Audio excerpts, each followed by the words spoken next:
Sebelum masuk ke videonya izinkan saya mengucapkan Assalamualaikum warahmatullahi wabarakatuh. Salam sejahtera bagi kita semua. Pada pembahasan video kali ini kita akan mengulas tentang canaan rao yang masuk dalam golongan dwarf snakehead. Nah, canaan rao sendiri merupakan jenis ikan yang bertipe mouth breed atau mengerami telurnya di mulut. Nah, di video kali ini aku akan membahas faktor-faktor yang mempengaruhi canaan rao memuntahkan telur yang dirami, tetapi sebelum masuk ke canaan rao-nya alangkah lebih afdolnya lagi kita kenali dulu faktor telur ikan tidak mau menetas atau menjadi larva. Apakah hal-hal yang dapat menyebabkan telur ikan gagal menetas? Seseorang memelihara ikan, ada yang sekadar hobi, ada pula yang digunakan sebagai bisnis. Ini bukanlah tanpa sebab karena tingkat permintaan pasar akan ikan memang terbilang sangat tinggi, baik untuk ikan konsumsi maupun ikan hias. Mereka pun lantas terus belajar memelihara ikan termasuk mengembangbiakannya. Ikan berkembang biak menggunakan telur. Beberapa jenis ikan akan bertelur dengan mengeluarkan telur-telur dari tubuhnya. Namun sebagian ikan lainnya menyimpan telur tersebut di dalam tubuh sehingga ketika sudah menetas bakal dilahirkannya. Sayangnya walaupun jumlah telur yang dihasilkan ikan mencapai ribuan butir, tetapi tingkat keberhasilan telur tersebut menetas sangat rendah. Apa saja penyebab telur ikan gagal menetas? Berikut ini faktor-faktor yang bisa menjadi pemicunya. 1. Telur belum matang. Di dalam perut induknya, telur-telur mengalami stadia perkembangan yang dikenal dengan sebutan TKG, tingkat kematangan gonad. Apabila petani salah dalam mengenali ciri-ciri induk betina yang sudah matang gonad, maka pemijahan ikan tersebut tidak akan menghasilkan telur yang bisa berkembang menjadi larva. Tingkat kematangan telur ikan biasanya mudah dikenali lewat warnanya. Telur yang berwarna hijau kecoklatan menandakan kondisi yang sudah siap dibuahi sel sperma. Sedangkan telur yang belum matang warnanya hijau muda. 2. Kualitas air menurun. Kualitas air berpengaruh besar terhadap keberhasilan telur dalam menetas menjadi larva. Misalnya saat pagi dan siang hari Anda melihat begitu banyak telur-telur ikan yang sukses menetas. Tetapi sore harinya kondisi air berubah menjadi keruh dan berbau busuk, maka telur-telur lainnya pun gagal menetas karena keracunan amonia. Solusinya antara lain memperluas ukuran kolam penetasan telur, mengalirkan air tanpa putus, atau menumbuhkan fitoplankton. 3. Air mengandung logam berat. Anda mendapati banyak telur ikan yang menetas di pagi dan siang harinya. Namun pada sore hari, sebagian besar telur tersebut gagal menetas. Padahal kondisi air tidak mengalami perubahan yang terlalu berarti. Warnanya pun tidak berubah menjadi keruh serta tidak muncul bau yang menyengat. Hal ini mengindikasikan kalau terdapat kandungan logam berat dengan kadar tinggi di dalam air. Pengujian di laboratorium sangat dibutuhkan untuk memastikannya. 4. Suhu terlalu tinggi. Fase telur pada ikan merupakan tahap yang paling rentan mengalami kematian. Salah satu faktor yang turut mendukung penetasan telur ikan ialah suhu media air yang dipakai. Suhu air yang paling ideal di kolam penetasan ialah 21 derajat Celcius. Suhu air yang terlalu tinggi akan memicu kematian pada telur-telur tersebut. 5. Adanya serangan jamur. Telur ikan mengandung protein yang sangat tinggi.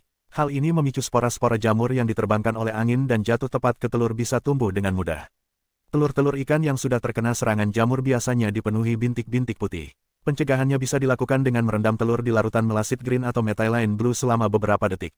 6. Telur sudah kadaluarsa. Percayakah Anda kalau telur ikan bisa juga menjadi kadaluarsa? Kasus ini biasanya terjadi pada ikan betina yang baru dipijahkan pertama kali, karena ikan betina yang sudah matang gonad tidak kunjung dikawinkan mengakibatkan telur-telur di perutnya semakin menua. Telur-telur yang sudah tua ini biasanya tidak akan berkembang menjadi larva meskipun sudah berhasil dibuahi oleh sel penjantan. 7. Ikan jantan mandul. Kasus kemandulan juga bisa menimpa ikan-ikan yang Anda pelihara. Penjantan yang diketahui mandul tidak bisa dijadikan sebagai indukan karena tidak akan mampu membuahi telur menggunakan sel spermanya. Nah, setelah kalian mengetahui 7 faktor telur ikan tidak mau menetas, kita akan masuk pada pembahasan mengapa canaan rao gagal mengerami telur dan juga sudah terpantau ngebolat tapi tidak bertelur.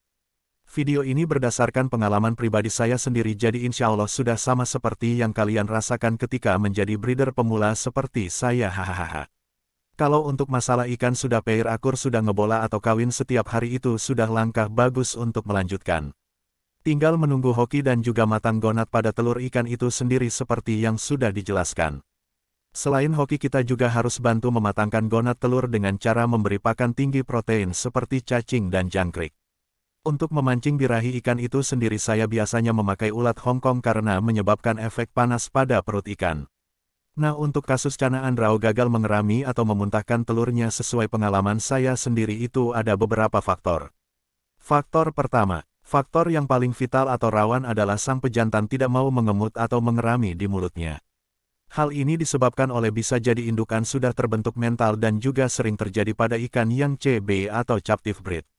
Solusinya ya mau tidak mau harus ganti induk jantan sesuai pengalaman, jika tidak ganti jantan akan seperti itu terus dan berkelanjutan. Faktor kedua, faktor ini juga sangat vital karena berhubungan dengan induk betina. Sesuai pengalaman saya juga si induk jantan ketika mengerami telurnya di mulut si betina ini selalu jahil atau usil, suka menggigit dan juga suka menghajar induk jantan sampai rusak sirip-siripnya. Faktor ini jika jantan tetap mau bertahan, sang anak biasanya bisa menetas, tetapi masih dipantau terus ya kawan-kawan agar induk jantan tidak mati. Faktor ketiga, anakan menetas tetapi selanjutnya tidak mau merawat burayak, dan sesuai pengalaman jika telat kasih makan si burayak ini lama-kelamaan akan habis, paling sisa sedikit jika tidak segera dipisah antara burayak dengan indukan. Faktor keempat, kali ini berhubungan dengan tempat atau posisi akuarium. Usahakan di tempat sepi seperti kamar atau farm yang jarang ada lalu lalang orang, atau kalau bisa segera tutup tank jika terpantau indukan ngebola agar tenang dan juga tidak terganggu. Karena sesuai pengalaman waktu si jantan mengerami telur, dan tank depan tidak ditutup dan si indukan jantan kaget semua telur dimuntahin. Dan alhasil tidak jadi menetas. Faktor kelima, selalu jaga kualitas air adalah kunci dari breeding ikan apapun itu, karena faktor air sangat mempengaruhi kelangsungan hidup si ikan. Sekian dulu video saya kali ini, sampai jumpa lagi di segmen pemula berbagi cerita. See you bosku.